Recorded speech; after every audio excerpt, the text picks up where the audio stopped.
Movie notes on Big Fat Liar, 2002 film, 27 October 2024 viewing. I just finished viewing this today, Sunday, 27 October 2024. And it's a hour and 28 minutes runtime. So I was like, you know what, I'm gonna make it short and sweet today. So I chose Big Fat Liar. It's part of my DVD collection. I'm Tanis Coralee Leonhardi, she, her, hers of Seattle. And it's a film I grew up with. Came out when I was approximately 9-10 years of age.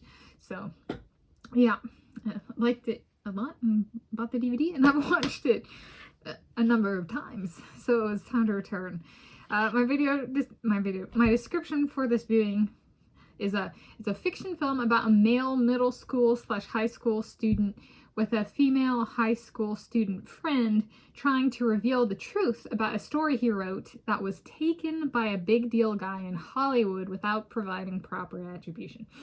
Essentially, this guy's kind of notorious as a troublemaker / a liar, and then he does something honest and he writes this story, and he gets runs into this guy with a limousine and gets in the limousine, and the story is, it's a class assignment, and it drops out of his bag when he's going to school, and then he's like, I finished it, and the big deal, and the guy in the limo turns out to be like a big deal guy in Hollywood, and he's like, but I did the assignment, I did it, I promise, and then he's like at the movie theater with his female friend, and they're seeing teaser trailers for movies to come out the next year, like a year later, 1 year later, the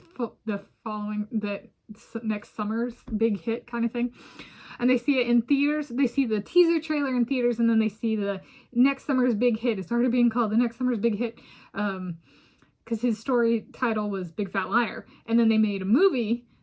This guy who was in the limo, took it and is turning it into a movie without providing attribution to this kid who wrote it, and or teenager, and then it's on TV, and he's like, look, parents, I wrote it, and it's my story, and they're already on TV calling the television news calling it the next summer's big hit. And so essentially he and this female are like, I don't care if you believe me, we're going, and we're gonna out it as I wrote that story. All right. So yeah, I'm highlighting that one's something that off and on I watched this movie, and I did this time. I thought I'll bring it up this time because it's something about sometimes is how fortunate was he that the trailer for the movie was a year in advance, right? That they showed that there was still time he could act, and take corrective action and try and make things right and stuff. And so I was like, how fortunate. And so it was the teaser trailer for the movie based on his story was in theaters, and the movie highlighted on television news the year before the summer of its release. So it was next summer's big hit. So I'm just going to say approximately 1 year before the movie's scheduled to come out. I've been talking about moving in with my soulmate on this YouTube channel for over 1 year as well. So there's kind of it's not getting sprung on them. So how fortunate that was out there and that he saw it. It's just sometimes there are little golden gems and movies that people are like, but that's just such a ridiculous movie. And I'm like, but that's just a reminder of things to be fortunate for, right? When something's announced in advance, it's like, thank you for asking for permission before, kind of thing. So a lot of people are do something and then ask for forgiveness later, and I'm not that type whatsoever, and I do not tend to get along with that type. I don't like my rights violated. I don't like my body violated. I no means no. So yeah, it's a gem of this movie personally. So I thought I'd bring it up. In terms of, so they have to travel to Hollywood and get to explore all these new places, so to speak, and or foreign to them and their lifestyle. So for travel, I was like, okay, I prefer hostels, hotels, and the like. I'm not an Airbnb nor a VRBO type. I have not actually ever done an Airbnb nor a VRBO. Per my experience, I choose bunk rooms over entire house rentals. Partially that might be my age, partially that's my taste.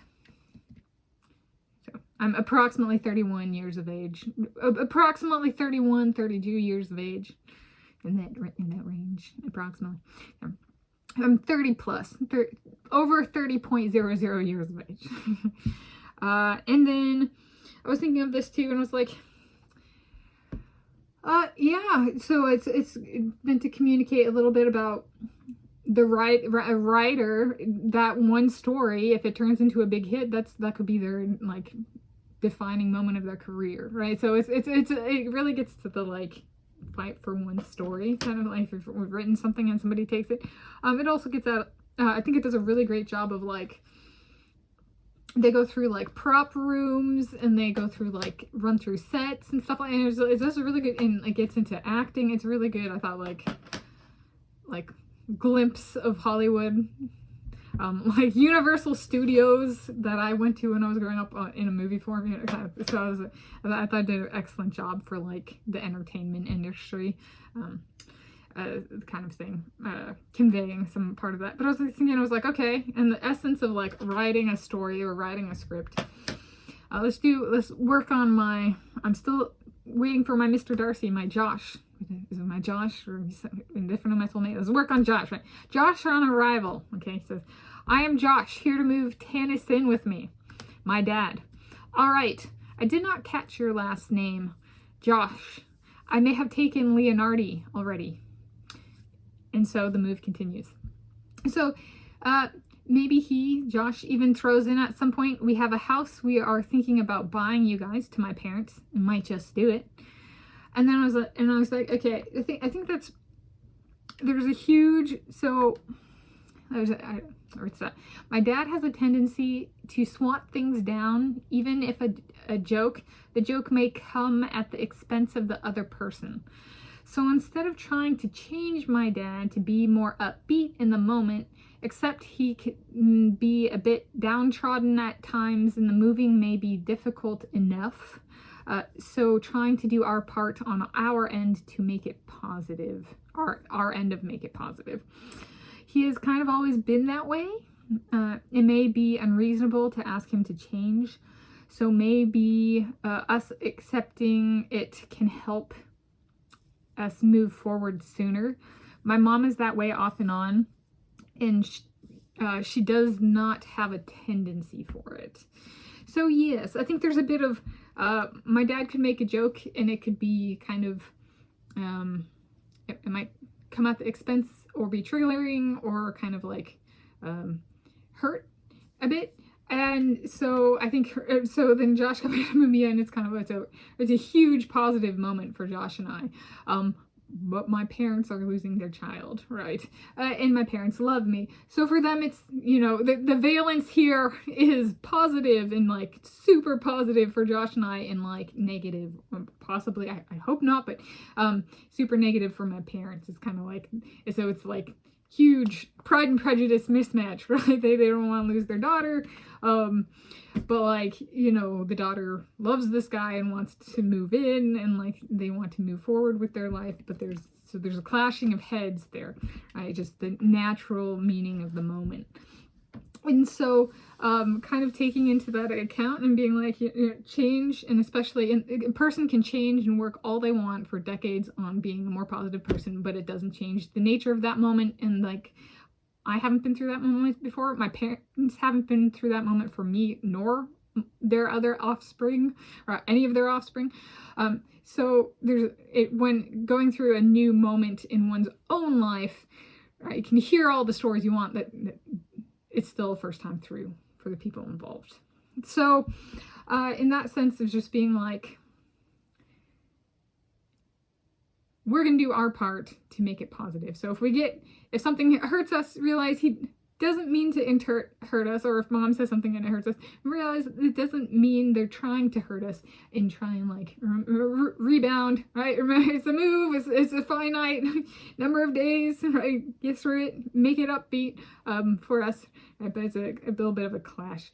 And if they're struggling to see the light, see if we can provide like a positive spin, or not spin, a positive perspective, all right, to help balance that out. but just kind of accepting that and moving forward. Me and my soulmates are naturally positive, so if there's negativity or depression coming out, it's because of people we're interacting with. So yes, just accept and move forward. It's a perhaps then for my own life story, and not for everybody, but for my own life story, it might be designated a better to it's a not a better. Let's just do thick skin moment, tough skin moment, tough skin moment. Just there's a different people are going through different things. It's the same process, but the meaning and what happens in the people's lives are a bit different. Moving in and moving out. Some people are losing something and some people are gaining something. So being cognizant of that and trying to be respectful instead of disrespectful. So there we go. I thought of this and this one. I was like, yes, right. And then there's it could be like, you lie, you're a big fat liar. Just like work through it, right? Make positive. And that could come after the fact from other people who hear about the moving story, right? Or at the time, if people are eavesdropping and they're like, they're such horrible, oh, they're liar, it's just like, they don't matter anyway, especially if they're eavesdroppers. Why are they eavesdropping? We don't agree to that. There we go. So my movie notes on Big Fat Liar, 2002 film, 27 October 2024 viewing.